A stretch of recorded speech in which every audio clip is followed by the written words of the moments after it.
Salut chers frères et sœurs. Alors aujourd'hui, on va étudier la leçon de mardi. C'est la clarté de l'écriture.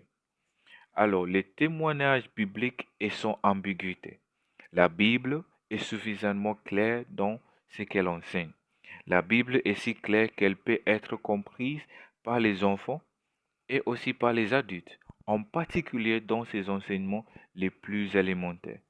Toutefois, il y a d'innombrables possibilités que nos connaissances et notre compréhension s'approfondissent. Nous n'avons pas besoin d'un magistère ecclésiastique pour connaître les sens de la Bible. Au contraire, ces enseignements de base peuvent être compris par tous les croyants.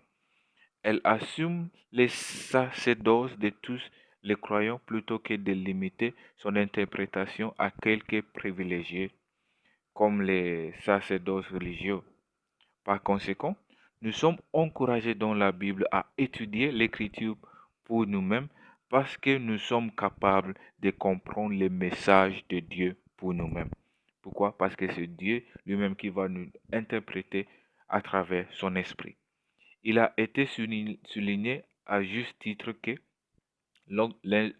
l'exemple cohérent des écrivains bibliques montre que les Écritures doivent être prises dans leur sens propre, littéralement, à moins qu'un symbolisme clair et évident soit prévu.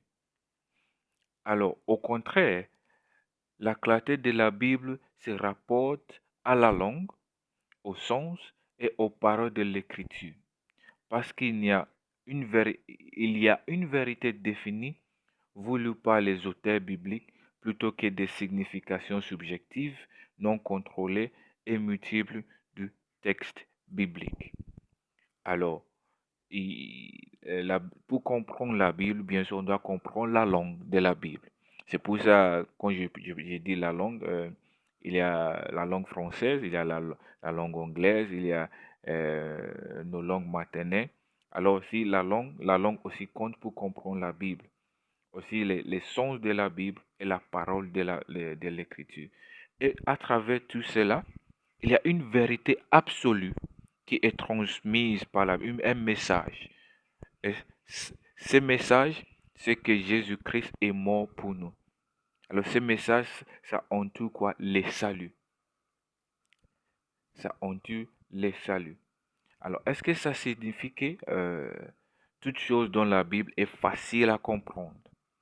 Tout ce qui est écrit dans la Bible est facile à comprendre? Bien sûr que non. Il y a des choses un peu difficiles. On doit faire beaucoup d'études, on doit passer beaucoup de temps pour faire la lecture de la Bible. Alors, rien de tout cela ne signifie que nous ne trouverons pas parfois des textes et des idées que nous ne comprenons pas ou ne saisons pas pleinement. Et ça arrive même dans nos études, et des fois il y a des concepts difficiles à comprendre. Mais si on a un professeur pour nous expliquer, après, nous-mêmes, on va faire des recherches pour confirmer ce que le professeur a dit. C'est la même chose. Les prêtres, les diacres et tous les gens qui vont nous enseigner ces choses un peu, des idées qu'on ne comprend pas ou bien on sait pas pleinement ou bien facilement, on doit toujours revenir à la Bible pour les confirmer. Après tout, c'est la parole de Dieu. Et des fois, c'est un peu difficile de comprendre Dieu. Parce que si on peut comprendre Dieu à 100%, il ne sera pas plus Dieu. C'est ça. Alors, des fois, il y a des choses difficiles. Alors, après tout, c'est la parole de Dieu et nous ne sommes que des êtres humains déchus. Néanmoins, la parole de Dieu est suffisamment claire sur les choses que nous devons connaître et comprendre, en particulier en ce qui concerne la question du salut.